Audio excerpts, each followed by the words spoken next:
Good afternoon, everyone. Welcome to the second day of the North Carolina Caregiving Policy Summit, Changing the Care Conversation. I'm Karen Appert. I'm sorry, I'm trying to get my slides up while I'm talking. We're happy everyone's here. We thank everybody for attending again. Anyone who was here yesterday knows that we had a full day of conversations, and it went a little bit over, and we promise you that today we will not go over time. I'm Karen Appert. I am working with the Division of Aging and Adult Services in North Carolina on the Seniors Farmers Market Nutrition Program, and I'm a longtime caregiver, or was a longtime caregiver of a mother with MS and dementia, and also the co-lead of the Serious Illness Coalition Caregiver and Patient Engagement Work Group, along with Heather Burkhart, who will introduce herself now. Hey, good afternoon, everybody. I'm glad to have so many of you back again today for the second day. I am Heather Burkhart. I have the pleasure of being the Executive Director of the North Carolina Coalition on Aging, which is a statewide nonprofit organization that gives voice to older adult issues. And we do that not through direct services, but really through collective advocacy, education, and public policy work. And we have a long-standing track record of supporting family caregivers. And so in that role, I have been part of the Serious Illness Coalition and co-chair with Karen on the caregiver and patient engagement work. And as she said, and you learned yesterday, really, it becomes very clear and evident when we think about improving the lives of caregiver and we look at the policy levers that we have to do that, that many of the benefits that we see traditionally with older adults or people at end of life are things that impact caregivers across the lifespan. So it's been an exciting effort to really think through how can we better build communication in a structure where we can have a common voice across the lifespan so that we can center caregivers in being part of the policy solution to make their lives easier in the important role that they have. So thank you. And Karen, I know you're gonna give a little bit of a summary of yesterday before we jump into today. Yeah, I'm sorry. I just wanted to quickly, every time I touch my mouse, it changes my slides. Just a reminder of why we're here. This project is the culmination, the summit is a culmination of a grant project that Heather and I have been fortunate to work on over the last year. Three groups, the North Carolina Serious Illness Coalition, the Coalition on Aging, and the Children's Complex Care Coalition of North Carolina, all put our heads together and decided that with the goals of the project that are noted here, to build a coalition grassroots power of a diverse group of family caregivers to work on advancing state and federal policy solutions that improve support for family caregivers, that we wanted to work with a group of people who were caregivers of loved ones across the lifespan.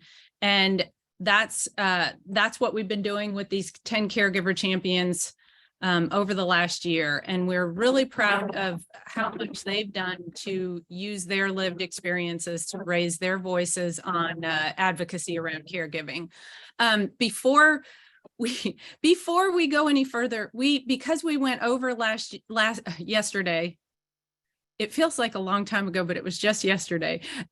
We wanted to thank everybody who has been a part of this. Mainly, we're very grateful, and our big thank you is to our caregiver champions. They have worked hard over the last year, going to workshops, attending training sessions, talking with us, working with us, meeting with us, and really going through time and time again what the issues are they're faced with, how we can better align our efforts across sectors. And as we heard, and we'll go through a little bit of what we heard yesterday, but what we're finding across the lifespan is that many of the issues that caregivers face are similar, whether you're dealing with a loved one who is a child or an older adult or an adult with special needs or developmental disabilities. We're all finding similarities in the issues we face and the barriers we face. We also want to thank all the speakers and panelists that have been a part of this, the attendees. We appreciate you coming here, as well as Community Catalyst, who Sienna Ruggieri, I believe, is on the call. She was great in helping us to formulate this project and manage it the way we wanted to in North Carolina. Grantmakers and Aging, who funded this effort, and then the 3 coalitions that we mentioned that were a part of this. You met many of our caregiver champions yesterday, either virtually in person or via video. We encourage you to go to the North Carolina Serious Illness Coalition webpage, which we will have up on a slide, and you will receive these slides as a follow-up to this event. But we encourage you to go there because we have videos of each caregiver telling not only their story of their caregiving experience, but what they would have liked or would like in ways of support. And that's where we can all start thinking about what the solutions to that support might look like for caregivers across the lifespan. So just a quick review of what we went through, what we discussed yesterday, some of the things we talked about, and some of the issues that we're going to talk about today. We wanted to remind everyone that the summit, this is not a place where we're going to come up with the solutions. This is a place where we're looking to engage in conversation across sectors, maybe talking to people that we haven't talked to before, because we tend to speak in silos, or we tend to meet in silos, and we want to break down those silos and get out of our comfort zones and engage with others to really look at caregiving, raising caregiving to the primary issue that we're looking at, not the secondary issue that a lot of times I think caregivers feel like that they're secondary to the care recipient, maybe in some of the interactions they have. And the other reminder is that we would encourage you to put questions or comments in the chat that we can come back to as we're having more of the discussions and the panel discussions. We also are going to have more time this afternoon to have more engagement with the audience. So we would encourage you to start the conversation by putting any comments you have in the chat. Just quick takeaways from day one. We thought it was Greg Link did a great job so summarizing the RAISE national strategy to support family caregivers, and how much, not only how amazing that is that we are at that place where we have a national strategy that highlights the needs of caregivers, but also how important the state efforts like ours are in making sure that the implementation of those recommendations happen at the state level. We all know that it comes down to state and local level for some of these solutions to actually take effect. We talked about caregiving as a lifespan issue, which is across this entire summit. And also we talked about many of the barriers faced by caregivers. Some quick thoughts on things that we heard from some of the panelists and the caregiver champions. Many of them did talk about how we need to better engage with each other across sectors, not to continue furthering the silos and the segmentations of our groups. The idea of a caregiver coalition in North Carolina or a caregiver task force to really dig into these issues and look at where we have gaps and where there is data that can support getting better supports for caregivers across the lifespan. We heard over and over again the importance of the advocacy efforts that are going on, and that we will hope to continue to go on in telling stories for advocacy, and the advocates making themselves available to public officials. That policies are at the local level as well as the state and federal level. I thought that was a really great thing to remember and think about, that it is important for you to continue to work on those at your local level. The need for more public-private partnerships, and then thinking on the healthcare side, linking access and eligibility for caregivers to the benefits received by care recipients. Thought that was a really interesting suggestion that I would hope we could all dig into more. The reminder that that North Carolina Medicaid has a public comment process that those interested can get on and give their comments, and that's important to do as part of advocacy.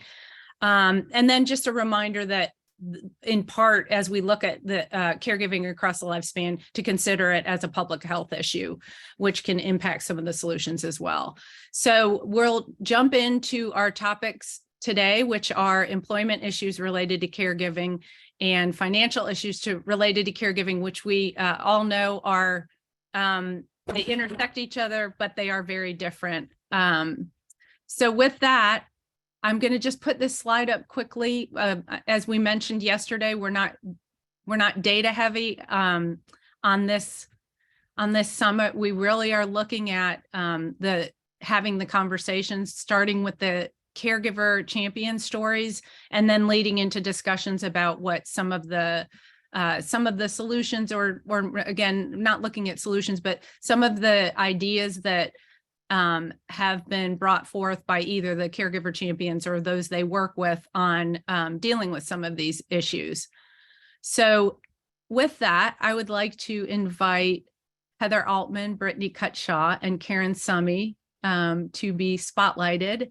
And I'm going to stop sharing so we can see all your faces. And what we're going to talk about on this first part, as we talk about employment issues, and I know I spoke to all of you individually, but what we want to hear from each of you, and we're going to go in the order that we had it on the slide, just to make it a little easier for the flow.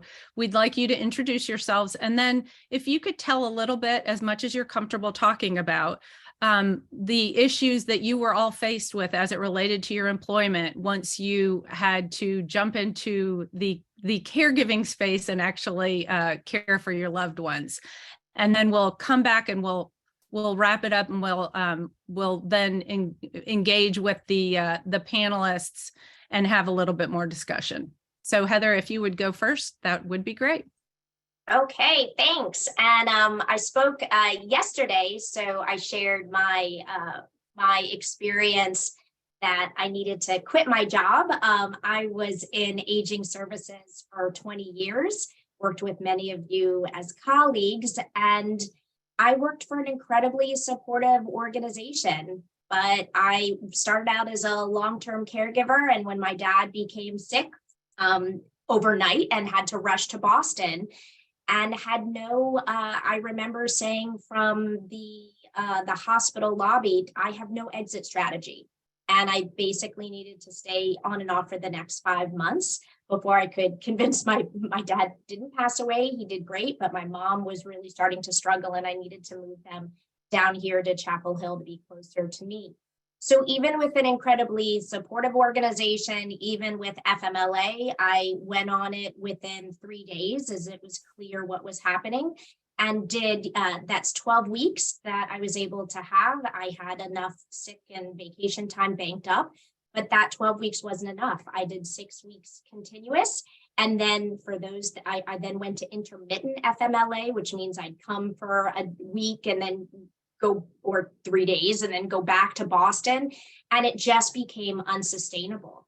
And I left, it was clear after 12 weeks that I needed to leave. And so it has been, and that was 3 years ago. I will say that was right before the pandemic. And I don't know how things would change now. Now remote work is more acceptable. I am so blessed that I now work with the North Carolina Serious Illness Coalition, and I know Virginia's on there, the executive director, and they allow me, and because it's a remote coalition, I can work in a variety of different places and still be now more of a companion to my father. My mother passed away during the craziness of the pandemic, and it was just absolutely, for my family and for me, unsustainable to keep working. And so while it's gratifying, we take a hit. Do you know how expensive health insurance is? I am with my family. I think with it hit up to $40,000 in terms of what we have to do with losing those benefits and Social Security and all that. So I'm going to stop there, but just it's fascinating. Some of us that have to decide to just leave the workforce for a little while, as I was in retirement and now I've come out of it, but still expecting the shoe to fall any day now, and am not comfortable taking a 9-to-5 in-office job. So I'll stop there. Thank you so much, Heather. I appreciate it. And I appreciate you sharing as much as you did. I think this is important in the conversation we're having. Brittany, if you would, again, tell as much as you're comfortable about your employment situation, when you started caregiving, anything you want to say about where you are now. I thought Heather did a great job summarizing. So whatever you're comfortable with. Thank you, Karen, and thanks, Heather. Such an act to follow there. You said so many great things, and I have a lot of similarities to the feelings that you probably experienced while going through that. But for me, my story is a little bit different. So for those of you who might have not been here yesterday, excuse me, my name is Brittany Cutshaw, and I'm here as a parent caregiver to a 6-year-old named Nicholas, who was born prematurely with multiple special health care needs and disabilities. Excuse me. In my previous role, which was 6.5 years ago now, I worked as a medical coder at the local hospital and didn't have the option so early in my career to have any retirement, and was actually quite new to the company when I needed to go out. So FMLA was not an option for me. My son was born through an emergency C-section, and I had about 5 days notice that my pregnancy had taken a turn for the worst and that he would need to be delivered. So my employer was, emotionally very supportive and wanted to help me as much as possible, but there's only so much that can be done during that time. I did try to return to work, but with the constant phone calls from the providers saying, you need to spend time with your child while you still can, it became very difficult and more impossible to maintain a 40-hour work week at another hospital across town. So I inevitably ended up needing to leave my position, which led to a number of financial hardships that I won't dive too much into because I know that more relates to, the next topic, but it all really does tie in together. And I knew first and foremost that I needed to get back to work. I have other kids, but I needed something with flexibility and respect to the fact that I had become a full-time caregiver with little to no warning. I mean, of course, with children, it is different, and we anticipate that after pregnancy, you might be able to put your child into a daycare, which really was the plan for me and my son. Had I known that we were going to have this different type of outcome, then maybe the planning process would have looked a little bit different. But sometimes unexpected things happen, and daycare was never an option for him. He was in the hospital for 13 months before coming home on with a trach and a ventilator and a G-tube. So basically full life support. And that was very, very consuming for our family in a number of ways. And I didn't have a whole lot of support to back me up.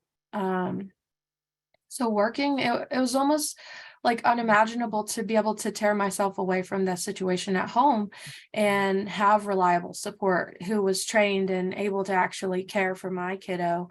We won't focus too heavily on the direct support professional conversation here today, but it's another topic that ties in closely to being able to return back into the workforce. And it wasn't an option for me. So having left the career that I worked really hard to achieve and get into, I felt like my options were so limited. And again, this is before the pandemic happened. So virtual work was there, but it wasn't quite as easy to find as it is now. So years went by and we struggled, and we faced potential homelessness, repossession, difficulty putting groceries on the table. There are just so many implications of not being able to find and maintain stable employment as a caregiver.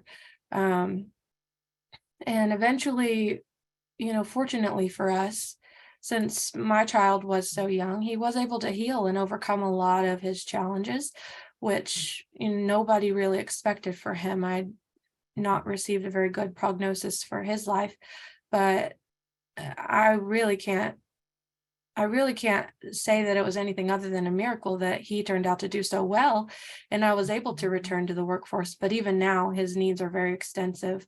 I had to leave this meeting early yesterday to pick him up from school because chronic illness, it never truly goes away, and you don't know when it's going to strike again. And so finding and maintaining stable employment has been such a blessing to me and our family to allow us to grow and heal from the trauma that's happened, to be able to do the normal things that families should and could, be able to do otherwise. I think that one of the most important things that I'd like to highlight is many, many caregivers are people who have a very strong work ethic and want to work.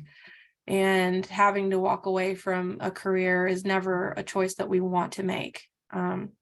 So I think my ask and my main reason for saying all this and being here is just to raise awareness for employers to recognize that employees are very valuable, but family matters are always going to come first. And as an organization and as a state, we have to find ways to allow caregivers to get back to work. And sometimes we have to be creative about how that looks. Definitely easier now, though, that, virtual work is more of a possibility. Yes. Thank you, Brittany. I'm really excited because I think that sets Karen Summy up perfectly for some of her story. It's amazing how many similarities and crossovers we have, even though we're caring for different ages and different disability levels. But Karen, if you will share your story now as much as you are comfortable with, Sure. We'd appreciate it. First of all, thank you for the opportunity, Karen and Heather, very much.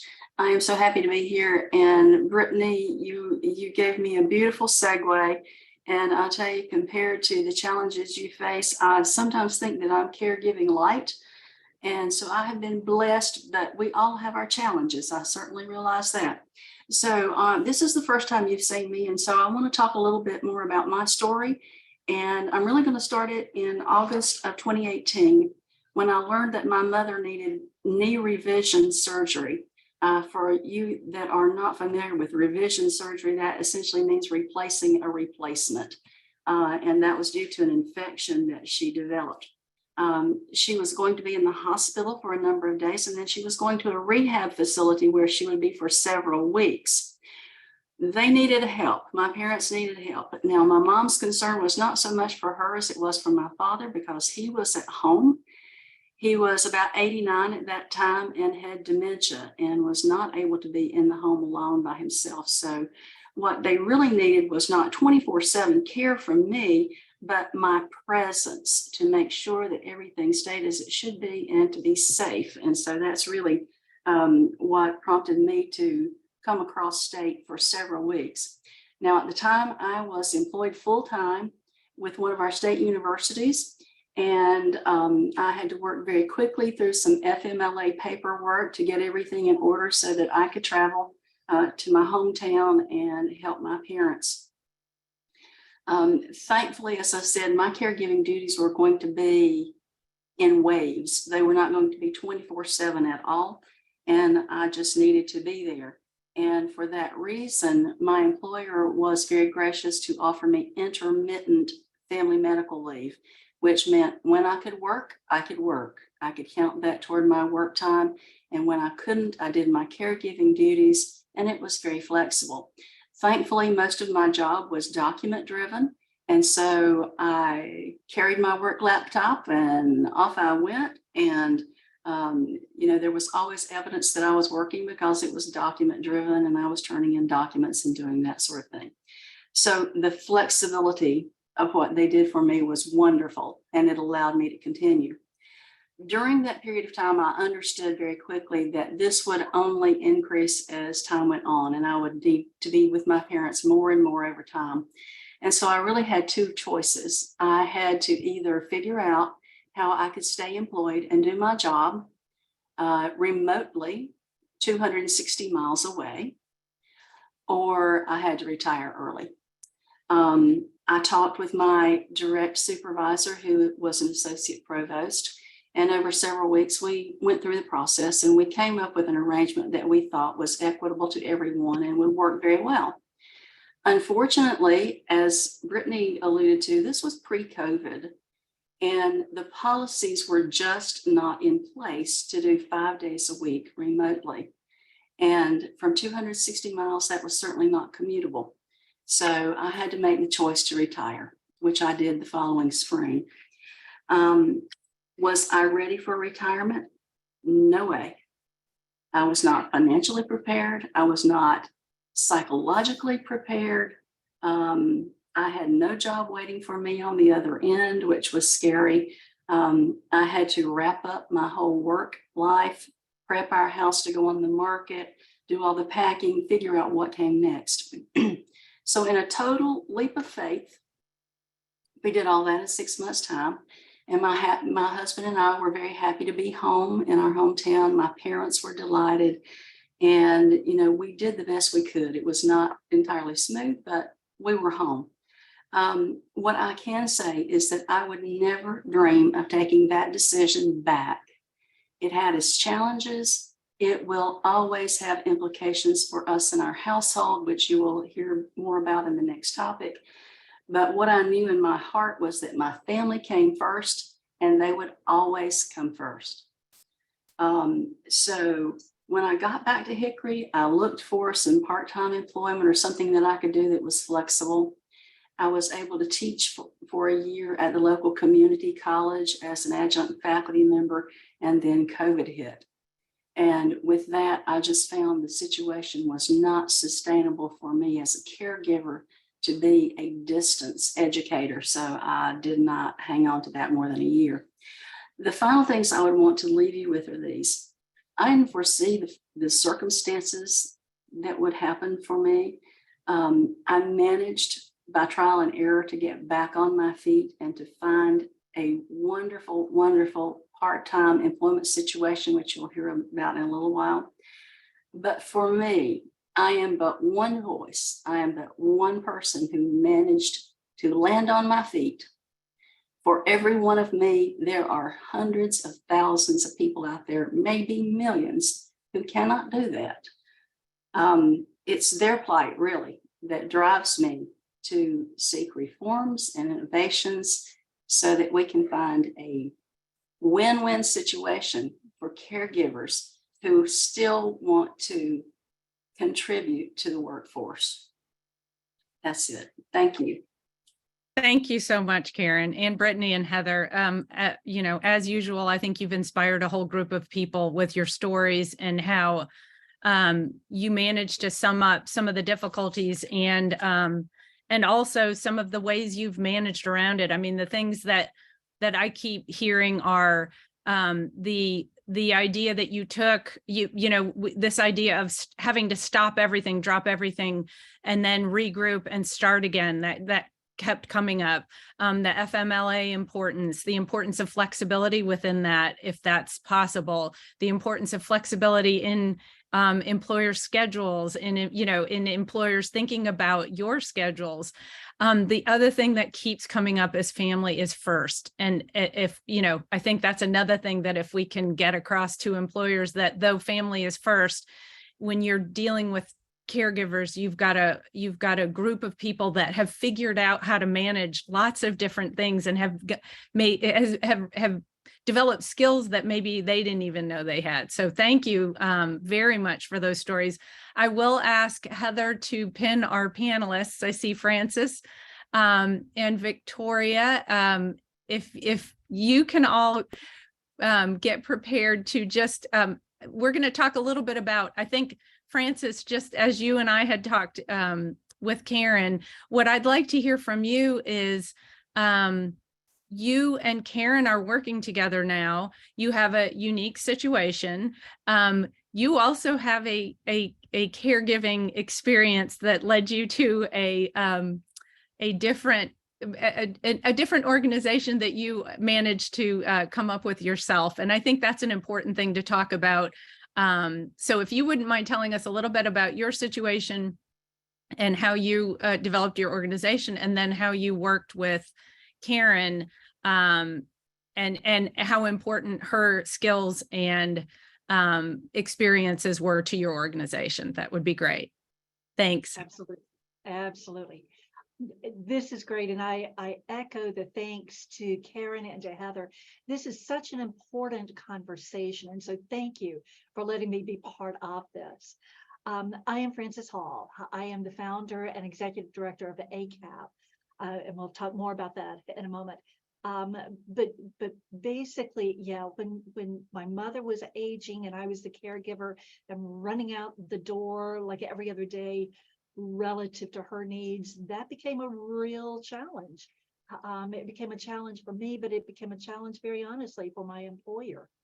And some of the things that we already are talking about are things that I both experienced and wish that I had experienced. But basically, I found that I was not in that boat alone, that there were lots of people who were dealing with this very same thing of trying to care well for parents in particular, but also spouses and other family members. And at the same time, working full time and trying to juggle all of that. And bottom line is, I came up with this concept and this effort called ACAP, Adult Children of Aging Parents. And we've gone from 8 people to now 7 chapters in 3 states and all of that kind of stuff. But we can talk more about that later. Karen dropped out of the heavens. I will be honest with you. And I keep telling her that all the time. We have a mutual friend, a former supervisor for Karen, and a friend of mine who connected us. And what I found, very honestly, Karen came to work with ACAP really in one role. And then the more I got to know her and got to know her abilities and her gifts, I was like, oh, this is not a match. We need to change this to reflect and to honor and, quite honestly, to use all of the gifts that Karen brings to us. Do you want me to stop there, or do you want us to continue talking? So one thing I'd love for you to talk a little bit about is how you, in one of our other conversations, we talked about the fact that employers often think of, okay, if I'm looking for a full-time person, you have your standard HR practices. Your situation is a little different. And I liked what we talked about, that sometimes I think if employers thought about their hiring practices maybe a little differently, that could help with the caregiving situations. Could you talk a little bit about your arrangement with Karen and how you work together? Sure, absolutely. Yeah, we are a very small shop. We have the 2 of us and a digital marketing team that works with us. So our situation is very different from a larger organization. At the same time, I think that there are some universals that accompany this. And one is truly recognizing that 1 out of 5 employees serves as a caregiver. Then we who are supervising or hiring or trying to retain, I think that informs how we go about that. Because the reality is, if we have 20% of our workforce who are caregivers, probably there are a lot of those people that we want to retain, that we want to have with us. Excuse me. And what I really and truly have found is that the caregivers bring a variety of traits, and Karen certainly brings these. By nature, caregivers are people who are willing to pitch in. Whatever is needed, they are there because they're part of this world of having to be flexible and adaptable, and whatever is needed, they are there. They certainly understand that they are involved with something that is bigger than just their small world. And so they understand, they have this framework of reaching beyond. They certainly are able to multitask. And we have experienced that a lot, haven't we, Karen? Yes, we have. Caregivers are by nature caring and compassionate. You want that in your workforce. You want people who are detail oriented. Caregivers have to be, because they are attending to medical issues and pharmaceutical issues and emotional issues and all kinds of issues. They certainly are diligent and organized. They are dedicated and collaborative. They are focused because they have to be. Excuse me, and they can be very focused on one thing and shift gears in a heartbeat and be focused on that. They certainly are exploratory. Caregivers are continually looking for, how do we do this? How do we manage the situation? And so those are traits that they bring into the workforce. Relative to Karen, she truly is a great example of what can be, and that is that in the midst of some really difficult situations with her parents, with both of her parents, there still was this understanding that there was a job to be done and that needed to be done. It could not just go away. And so as long as I could be flexible and understand that, yes, we have a goal, we have to get to this end result, this end goal, but it's okay if we need to take some steps back and to look at how can we do this with everything that Karen was trying to juggle. She was such a valuable member of my team that anything that I could do to support her is what I wanted to do, because number one, I've been in those shoes, maybe not exactly the same, but I've been in the shoes of being the caregiver, and I know how difficult that is. So kind of what caregivers are needing in the workplace, if I may be so bold as just to kind of highlight a few things that again, I both have experienced, and hopefully Karen experiences with us, but also traits that I have not, that I wished had been there, that were not. Caregivers need a safe place. They need a safe environment and a safe culture, one that is empathetic and supportive and responsive. They need to know, caregivers need to know that they are trusted and they are supported. They're trusted because you wouldn't hire them if you didn't believe that they could do the job. But then they need to be trusted to get that job done. And that understanding and that support has to permeate the entire organization, from C-suite all the way down, every person along the way. They need flexibility. The fact is that there is a lot of things, that there are a lot of things that they are juggling, not only tangible, but the intangible, the emotional, the mental part. They have to have flexibility in order to do that. What we can do as employers is to have that culture that says it is okay to be that caregiver who also is working. We can create caregiver focused supports, knowing community resources and having a safe place to talk absolutely helps with any of that pre-absenteeism. That is truly why we have ACAP, is because I didn't know the resources. Can I ask, I'm sorry, Frances, can I ask if we can stop there, only because you just teed up a great segue to get Victoria in the conversation, and I want to see if we can tie her in, because you talked about needing a place to be able to share resources and have conversations. And I think that's a great, if Victoria, if you wouldn't mind introducing yourself and tell a little bit about your story. And I want to make sure that we have a little bit of time. I think what we're going to do, as soon as you tell your story, we're just going to wrap it up then with asking the caregiver champions to tell a little bit about what they see, you know, what would maybe one thing, what would meaningful change look like.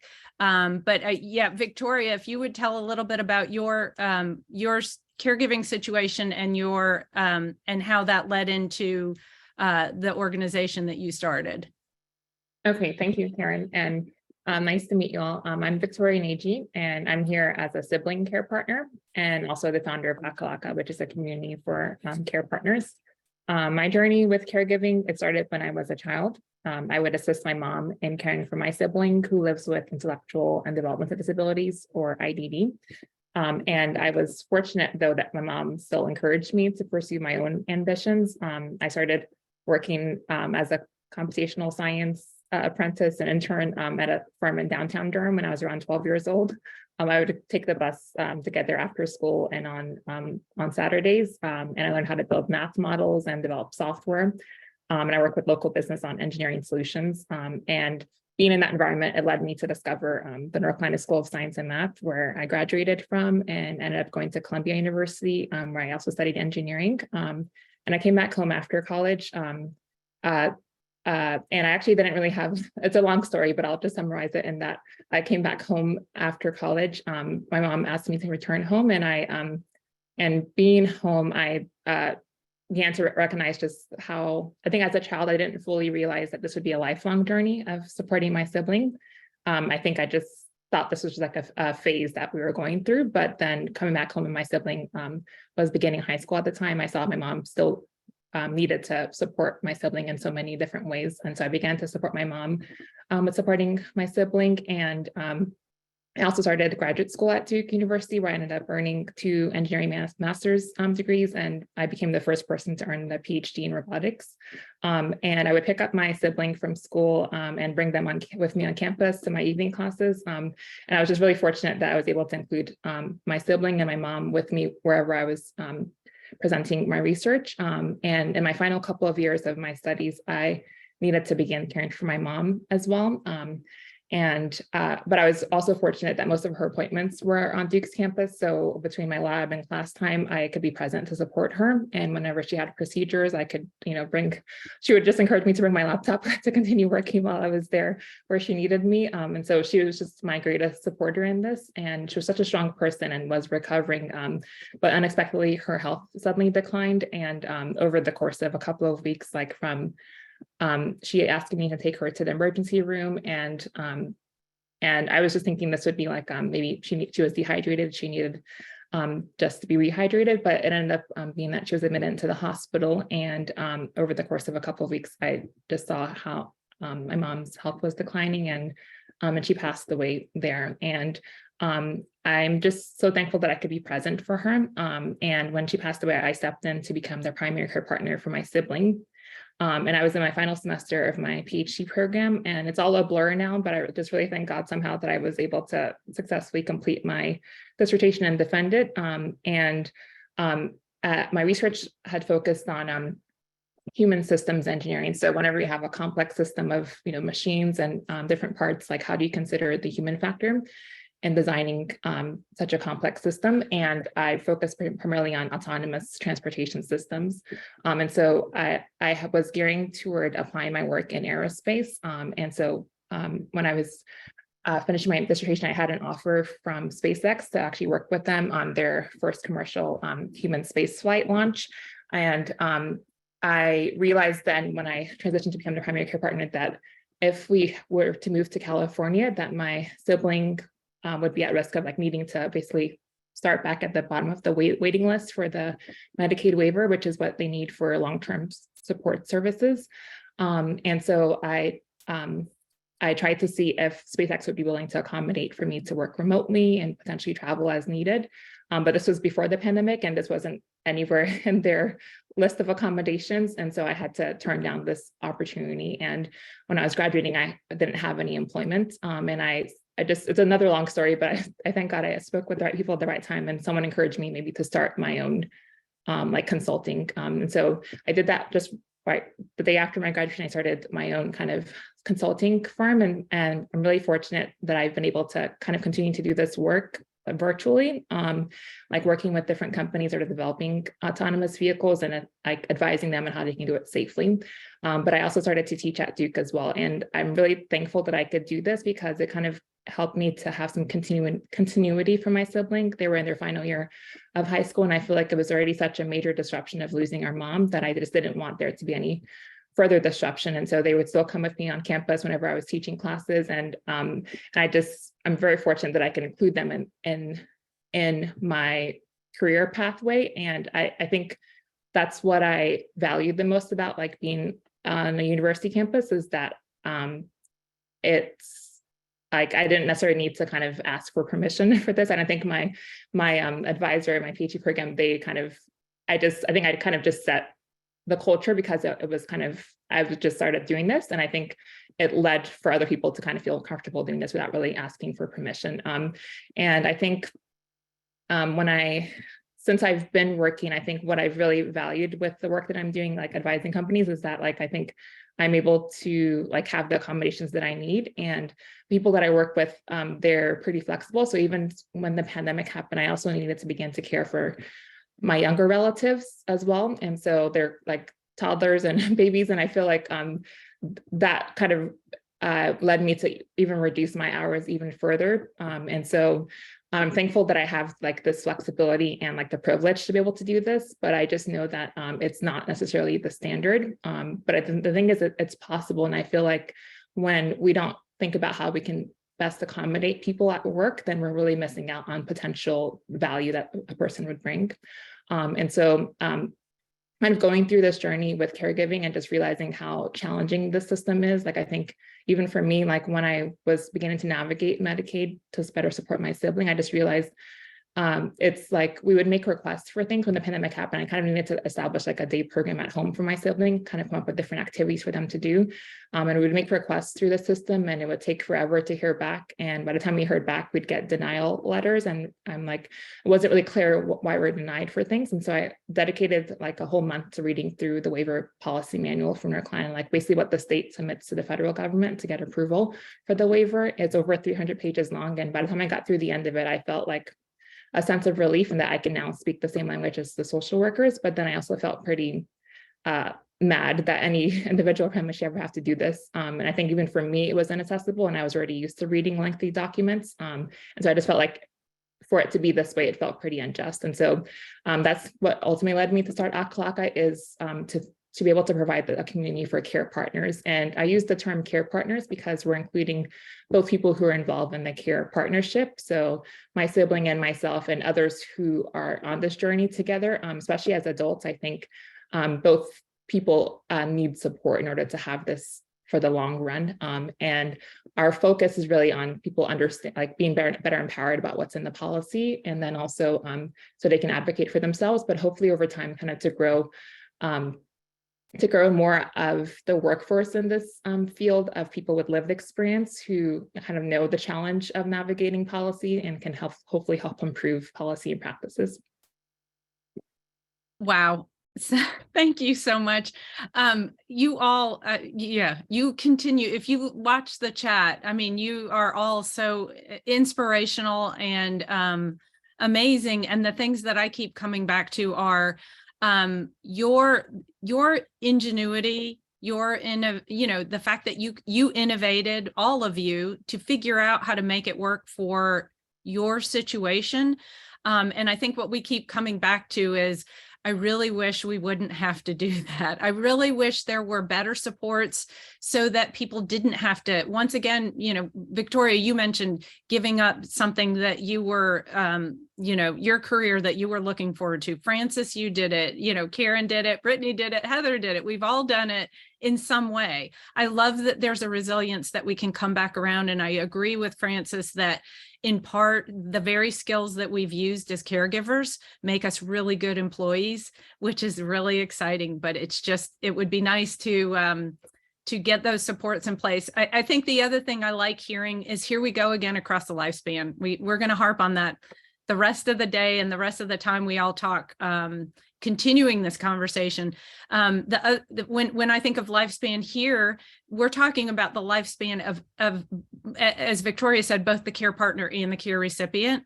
And I think we have to think about how both people's lives are affected when one or the other can't work. So with that, I would like to wrap it up. Heather, Karen, and Brittany, I'd love to give you the last word. If you can do a quick, like, what would meaningful change look like for you in this situation, in the employment situation? Heather, if we can go in the same order, Heather, then Brittany, then Karen.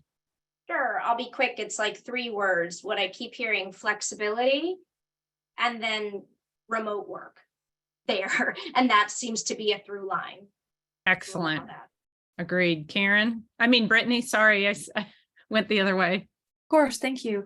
I'm just blown away by everyone's story. It's been such an amazing experience, and I'm so honored to be able to be here with you guys and take part in this. Wow. For me, I would really just like to highlight the challenges that we've all identified, and us being the fortunate ones that were able to have an inspirational end to our story, or find a second career path and find some answers out there. And part of the big reason why we're all here, I think, is because there's so many people like us out there who haven't been able to find a good solid ground to stand on, find a new career, find a new second part of their life. And I want to continue to elevate our voices to support that population. Thank you. And then Karen, you get the last word on this one. Thank you. I would like to say that caregivers by design grow up in a hurry. They have to take responsibility. They have to understand what is needed. They have to explore and research. They have to figure it out, and that takes great initiative. I would also like to say that caregiving is across the lifespan. Employers who are out there, they have employees who are 18 years old on up to whatever retirement age is appropriate for their industry or organization. And I would like to encourage employers to know that no matter what age a caregiver is, they have a lot to contribute. And I'm going to give you a funny story to end mine. And I'm going to say to you, never underestimate the skills of older workers and assume that they cannot keep up, because my nearly 90-year-old mother sends me text messages on her smartphone with attachments and gifts every day. If she can do it, I don't care what age your employees are, they can figure it out. Thank you. That is excellent. Thank you, Karen. And I appreciate Francis and Victoria, your input as well. And I'm going to hand it over to Heather for the next session. We're going to ask Heather Altman and Karen to stay on, and Brittany, we're going to let you go, and we're going to ask Amy Van Wyck to come up. The nice thing is, Heather and Brittany, you don't have to tell your stories again. So we're going to save a little bit of time. I'll put my slides up, and we're going to get into the financial aspect of this whole thing. So let me share my screen. Thank you, Karen. I appreciate that. And such a rich, deep conversation we just have. And I think the thing that strikes me, and I know you guys just looking in the chat, and Karen alluded to it before, is that the employment and the financial really often go hand in hand.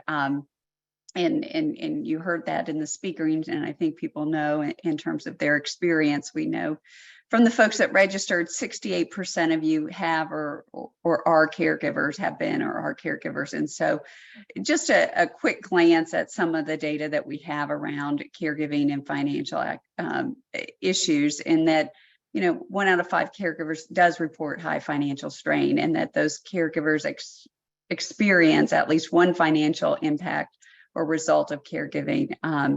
And 34% have experienced 2 or more financial impacts. And and that sounds really dry, financial impacts, but we know what that means, right? It means thinking about losing a car, making medical payments, and putting food on the table, making sure you're juggling those bills. So although it has a financial impact, I think it doesn't do justice what we know that means for family caregivers. So I would like to welcome to the conversation Amy, who's the new one to the group. And Karen, I think you can stop sharing and we should be fine, except Amy, I didn't pin you. So I thought you were here. Hold on a second, and we'll get you here. Maybe not, but can you hear me, Amy? I can't. The pinning feature is not, or spotlight feature isn't working, but Amy, we are glad to have you here and part of this conversation as we get started. Are you there? I'm sorry. I think what it is, Heather, is Amy, we need to have you on camera in order to pin you. Otherwise, if you just want to talk, it's fine. It's just throwing me off because I can't see her and I feel like Yeah. I'm talking into space. But Amy, see if I I can- think you can take yourself off mute and you don't need to have your camera on, except I saw you a second ago. So do you think we lost her? Okay. I see her on. Amy, can you hear us?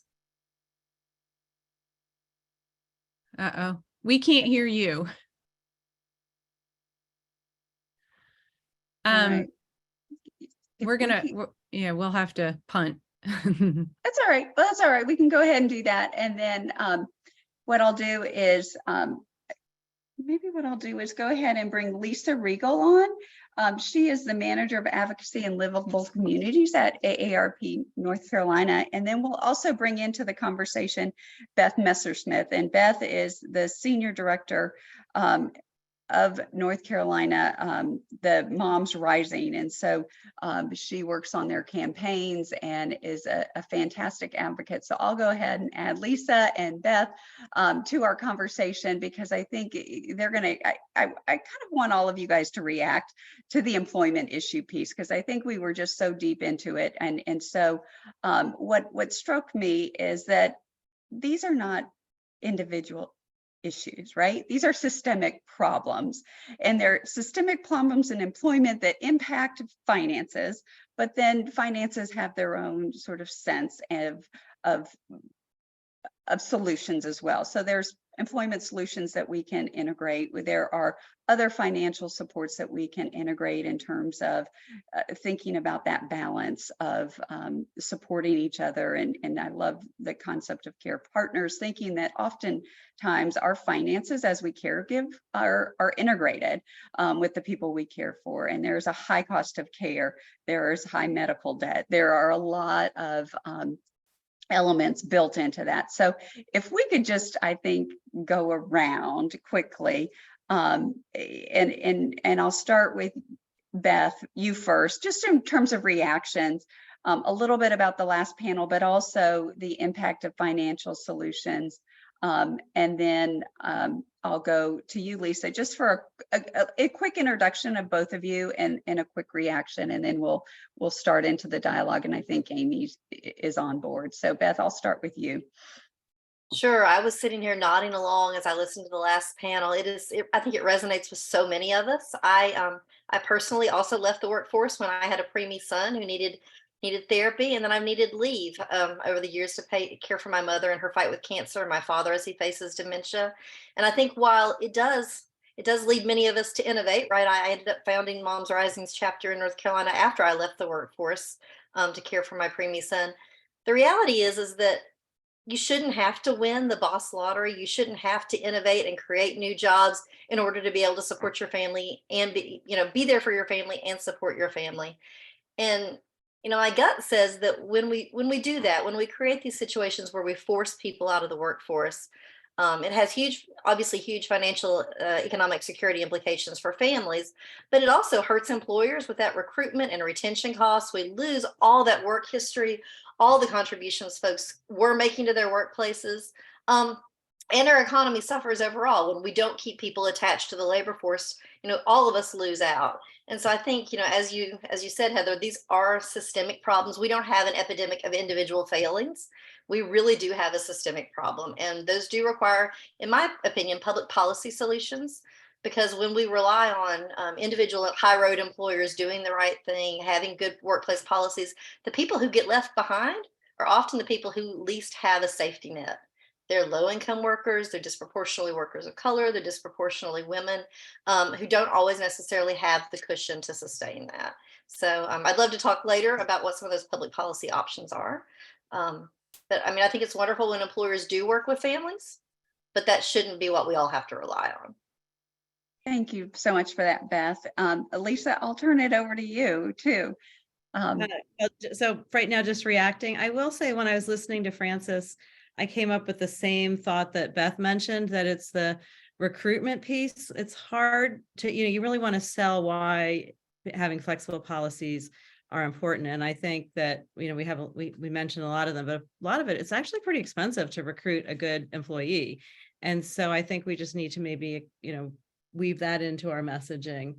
I have a friend that she works for a big company. It's much easier, I think, if you have a big company and, and they have great policies. And it was a long time that I could see her health decline, and she was really taking care of her father. But the great news is she was able to stay employed. She's right back in there. They don't need to replace her. And she's kept working. So she's, hasn't missed what's going on. So that's part of it. I do think the challenge for North Carolina will be that, because of my other work, I know how many people work for small businesses. It's much harder for a small business that maybe only has 2 employees. If one's gone, that's half your workforce. And how do you do your work with half the workforce and still be paying for that? So that's the challenge, is just that, like almost 2 million of our folks work for small businesses, and it's not easy. Okay. Absolutely. Thank you, Lisa. And we'll get back to you on those points, Okay. both of you. Welcome, Amy. We are so glad to have you here. I know we all get it. We've all been there.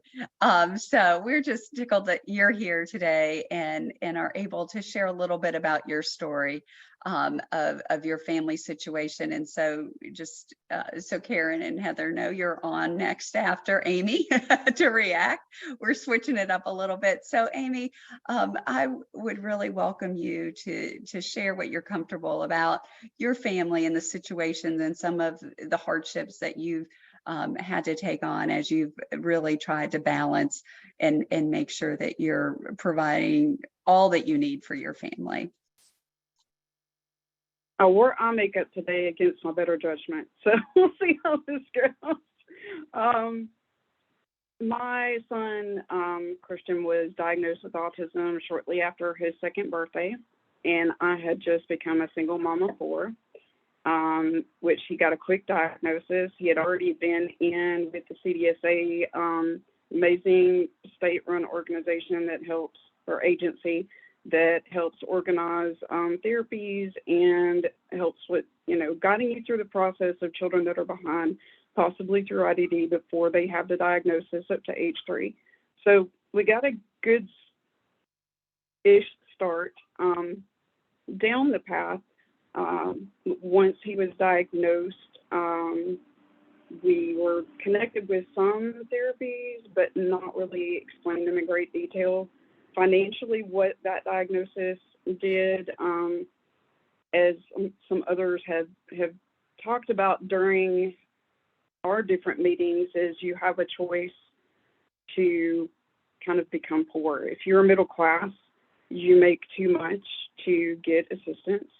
But when you have a child with autism, there's no child care for a child with level 2 autism. There's no daycare.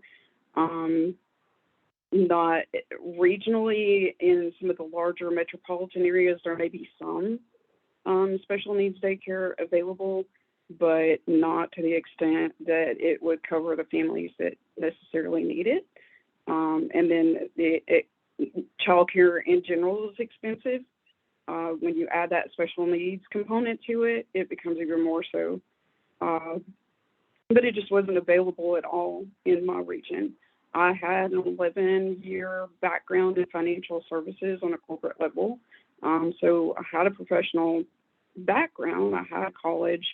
You know, I was an intelligent individual, but I had to take a step back of only keeping less than $2,000 worth of assets. That's cash in the bank. That is anything that you could sell for money in stocks, bonds, savings. If you do the math and you can't have more than $2,000 in your account at any given time, back then my rent was like $800. Now it's $1,500. So because of the way that our economy has changed, those caps set you to where you really have no buffer. If the engine goes out in your car, you have no car.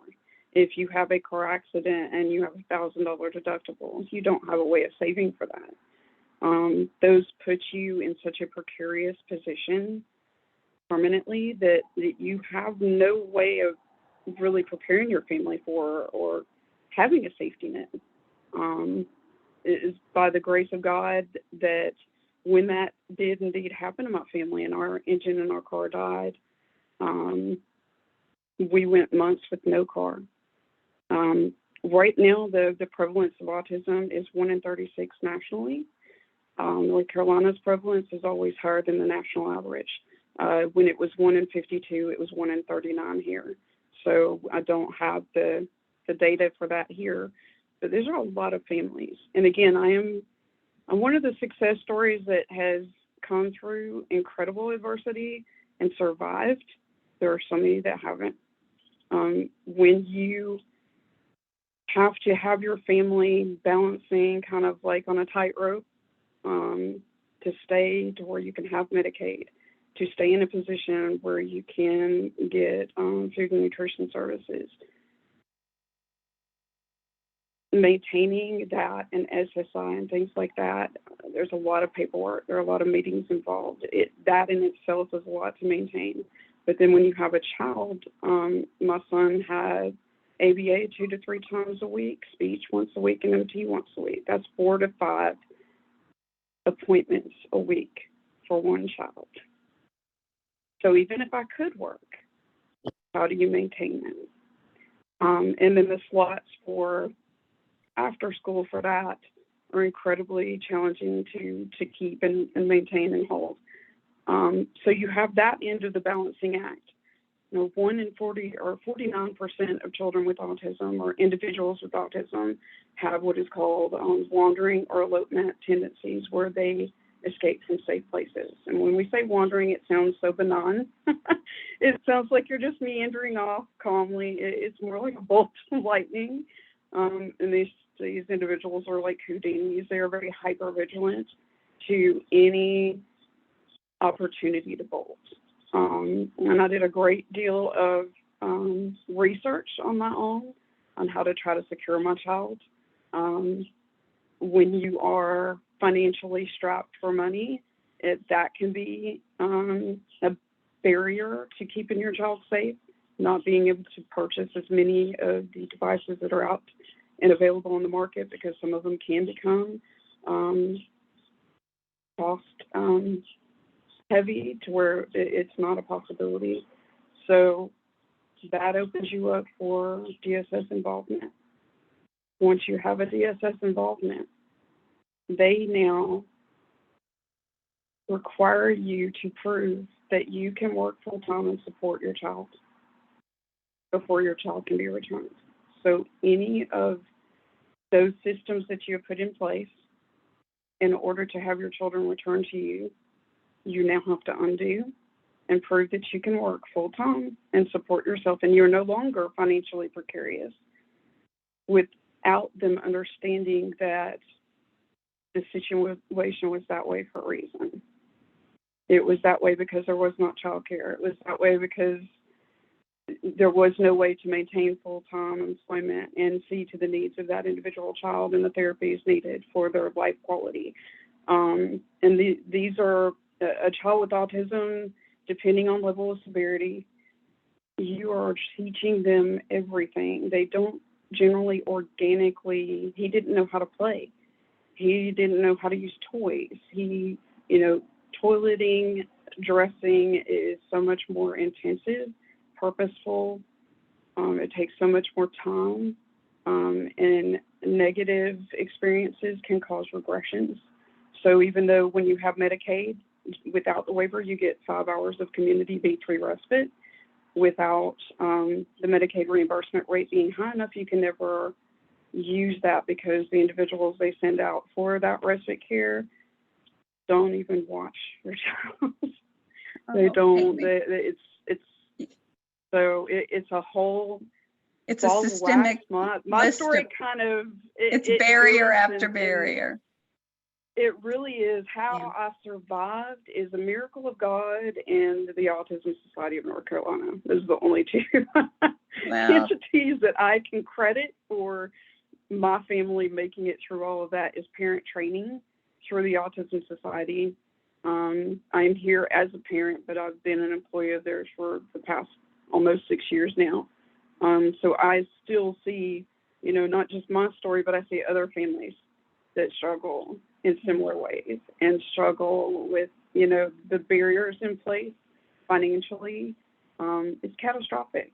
And I think one thing that this entire process has brought home for me is that a lot of times when you have a special needs child, the system in general doesn't necessarily look at your challenges as caregiving. They look at it as parenting. Like, that's your child. You should be able to do what you need to do to take care of that child. And of course, as a parent, you think the same thing, and you feel an incredible amount of guilt when you can't. They don't take into account that there is professional level training that those parents need to succeed. So the standards of interactions with organizations is not, I think, handled in a way that has positive outcomes for special needs families. Thank you, Amy. So it's a lot. It's a lot. So It is a thank lot. you. It's Well, a and privilege to be able to see.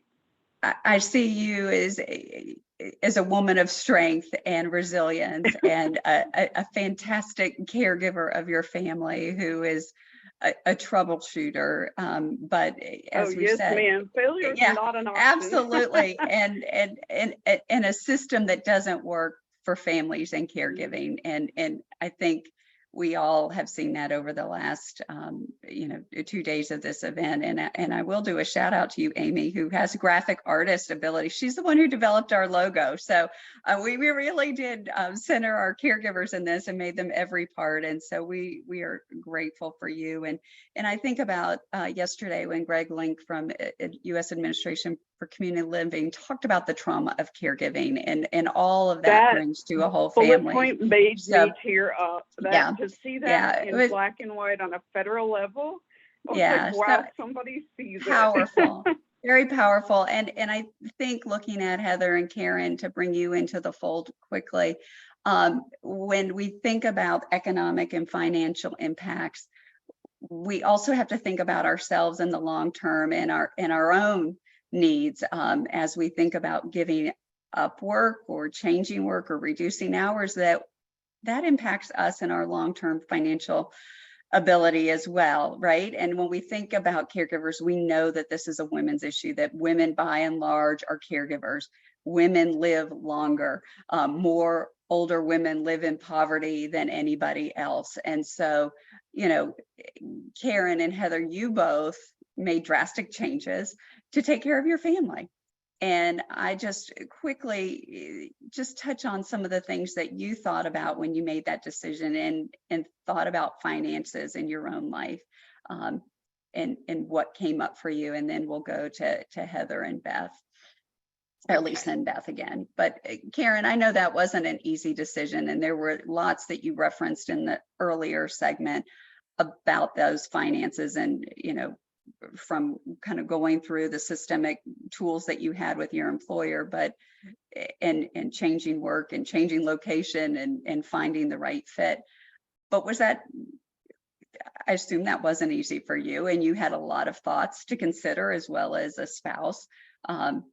Yes, it was not easy. And what I'm learning, and especially from Amy, is that no matter what age you become a caregiver, you are forever impacted financially. I mean, that's just the way it is going to be. From my perspective, I took early retirement from the state. The state builds their monthly benefit system on, I believe, your 4 highest consecutive years of employment. I was in the middle of those. I had the best job of my life, both financially and one that I love dearly. And I gave it up. So my state service stopped accruing. My retirement benefit was based on the fact that it stopped accruing. Same thing for Social Security. I took it early because I no longer had a job. And whether you earn $30,000, $50,000, $100,000 a year, when you retire, you are going from that amount to a retirement check or something else that you may have out there to depend on. And I did not have a whole lot. So yes, it had a forever impact on me. Not only, was I concerned about the things that my husband and I needed, but I was also concerned about what my parents needed. Now they've been retired for 20 some years, obviously, and the amount they could earn in their day can't hold a candle to what is needed today in our economy. So, you end up picking up these little extras for mom and dad as they need it. And it's not that they asked, they didn't. They're proud people, they worked their life, they earned their living. But you want them to have more and you want to be of help to them. So you do those things. My husband is also disabled. We will never be out of debt year to year because of medical costs, because of medication costs primarily. So there are all sorts of things that play into this. And when people talk about the golden years, God bless anyone who can get them. I don't find that they're terribly golden in our circumstances. We meet our financial obligations, but are we going to travel and have vacation homes and do all those things? No, we are not. So that's where it is for us. I'll leave it there. Thank you for sharing that. So it's good that you put Karen in between me and Amy, because it's been such a joy to be with the other caregiver champions. But generally, whenever I hear Amy's stories, just a flow of expletives come out of me because I get so angry with what she's experienced, and I adore her and every challenge that life has put towards her or our government has put on her. I just swear like crazy. So I will try not to. But I will say, because I know Lisa has slides and I want to get to them. And just to sound like a teenager at 52, basically being a caregiver, being a care partner is expensive AF. There, I'll put it as the teens put it. You don't want to add your expletive there to, yeah. There you go. I feel like we need to sort of wake ourselves up. It for our older loved ones, and this is about us as caregivers, as care partners. I love that. Older adults, long-term care is incredibly expensive. And so, there's those expenses and those of us who quit our jobs in order to care for it. But, right when my dad came out of the hospital and my mom needed care as well, it was $1,000 a day for the private home care that they needed. And I was like, well, for $1,000 a day, I will quit my job. So, I mean, when you're looking at $50 an hour for a couple to take care of them, or when you're looking at costs about going into assisted living, when you're looking at costs of, $6,000 to $10,000, when you're looking at nursing home care, $10,000 to more, you start doing those equations for them, you start doing those equations. So it's incredibly expensive, but also the stuff of caregiving. Have you checked out how expensive incontinence supplies are? The one place I could go during the pandemic was there's a Walgreens, right? And I moved in with my parents and to take care of them. And so went to Walgreens every day and would spend over $100 every day trying the next portable toilet and the walkers. And I have a whole blog that I want to write, my love affair with Walgreens, the transport wheelchairs, the different supplies, everything adds up. And I'm very blessed, and it's not lost to me the life of privilege that I come from. My family is well resourced, my parents are well resourced, and so they could cover those costs. I have let's do this summit again in 5 years or 10 years, and we will discuss the financial impact on me. I don't know. Yeah. You know, I walked away at a good career, at a good salary at 49. I'm now 52. I'm determined to make this field research. I'm determined to, but I have no idea the financial hit that's going to happen long term. I do know, as I said in the opening, things like health insurance. It's very different when you buy it on your own versus buying it as part of a group, as part of employer. And wouldn't you know it, a month after we got off Cobra, my daughter hit her head on her college campus and took herself to the emergency room. And me, the awesome mom, called her at 2 a.m. to try to tell her not to go because I knew we didn't have emergency room coverage to that extent. And so she went and she was fined $5,000 because emergency room coverage is very different for people who have individual versus group. So, you know, here's me as a good caring mom being like, could you wait with that head injury for a few hours till, you know, regular doctors? I mean, those are the kinds of decisions the reality that we're making. And so I'll stop there. It's intense.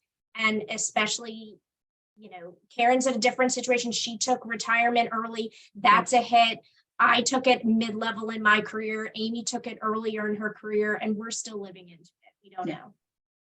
Yeah, thank you. And that all of you added so much of all the different scenarios, right? The high cost of formal care, trying out medical products, whether it's for kids or parents, and all of those things that can add to that medical debt.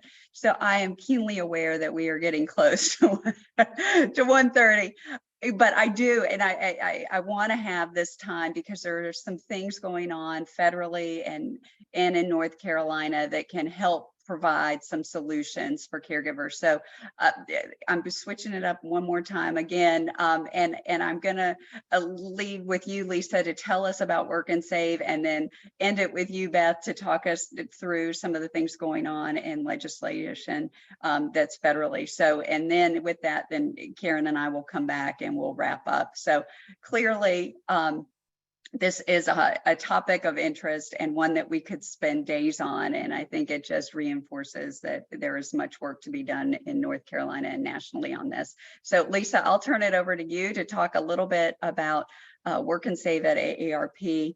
And I will tell the group that Lisa did have these wonderful slides prepared. I've told her not to show them, but we are going to get them out to you when we follow up. So I feel bad about it, Lisa, but I do want to honor our time again.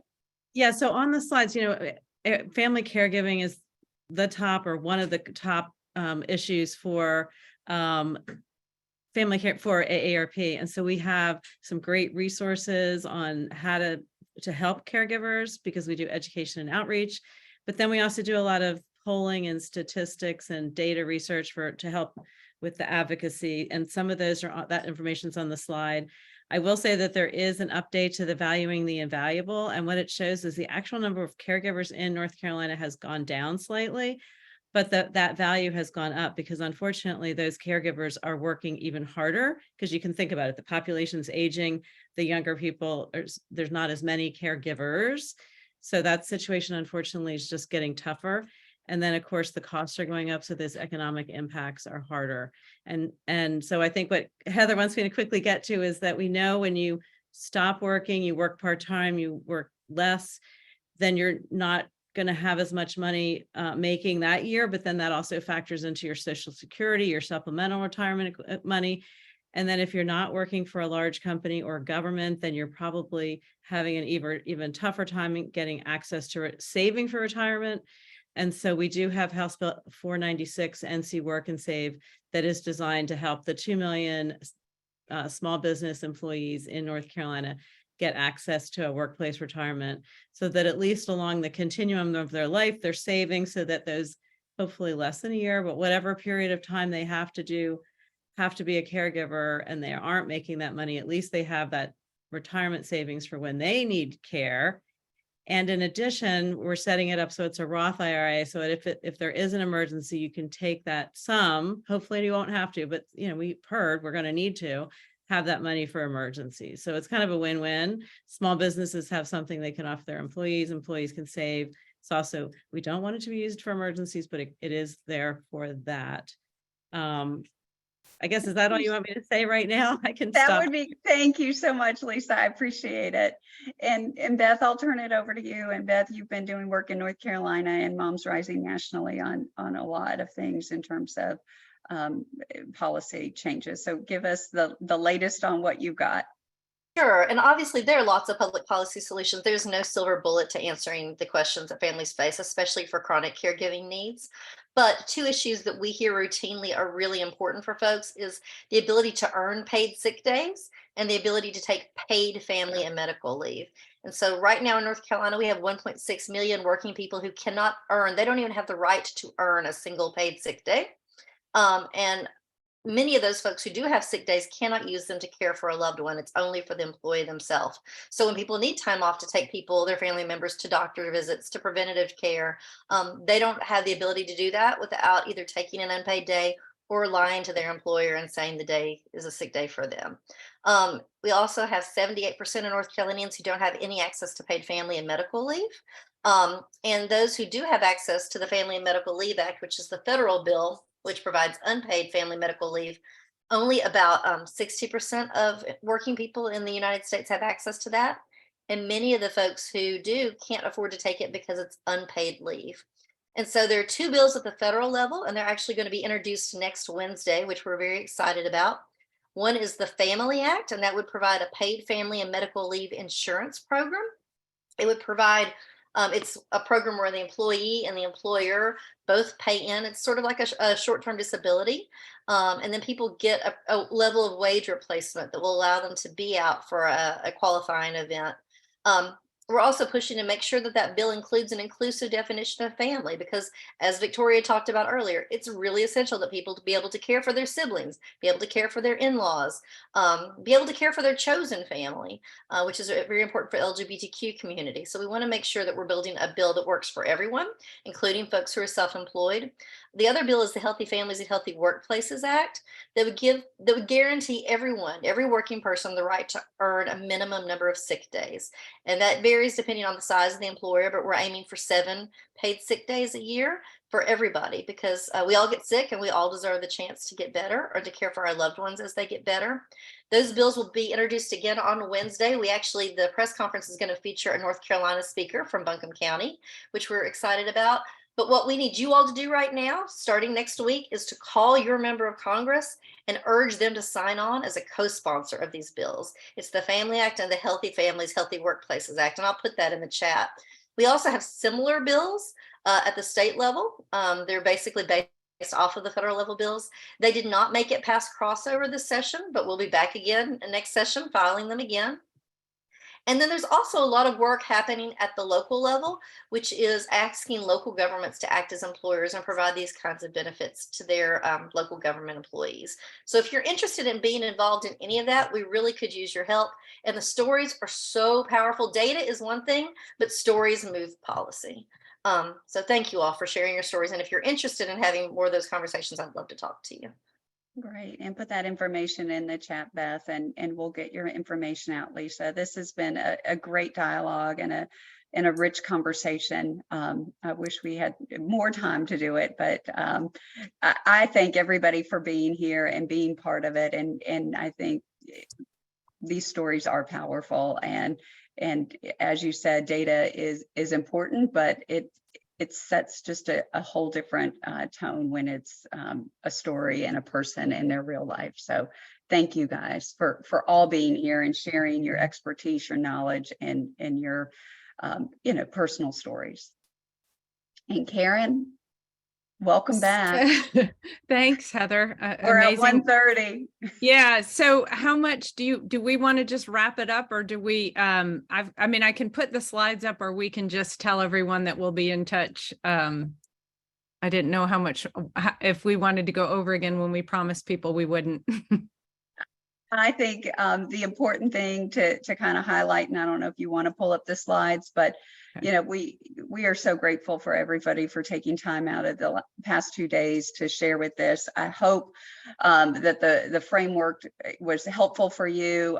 One thing that we wanted to do was kind of revisit Greg Link's presentation, because we felt like he set the framework very nicely in terms of the national strategy, and that we could focus on North Carolina. But all of this to say that we need to do some work in prioritizing what we feel like needs to happen in North Carolina around the RAISE Act and the strategies North Carolina needs to employ to help get us the solutions we need. We need to continue to build relationships across the lifespan and find the common ground so that we can use our voices collectively, and we can be louder and more effective, and show that these policy changes we need not only benefit just one type of caregiver in one scenario, but there's just a large impact, and that people and policy makers can see that in the different stories. So Karen, I think we wanted to invite folks to be part of the Caregiver Collaborative to continue the conversation, knowing that this was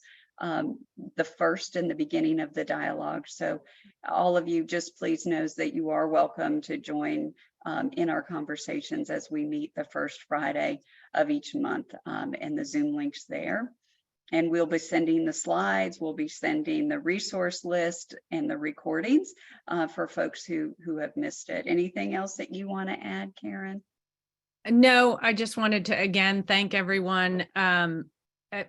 I think the stories leading the way was really powerful, and I loved hearing the similarities that we knew were there already. I loved and hated it at the same time, because it is disappointing to hear that these issues are happening across the lifespan. But we appreciate everyone. We appreciate the panelists, and we appreciate the people who supported us on this journey. Our grant project is over this month, but I think really our conversation is just beginning. So thank you again to the Coalition on Aging, the Serious Illness Coalition, and the Children's Complex Care Coalition of North Carolina for supporting us in this work, as well as Community Catalysts and Grant Makers in Aging. And then, as Heather said, we'll include the link to the meeting.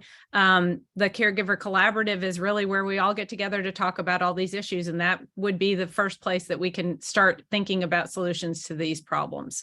So thank you all. Thank you.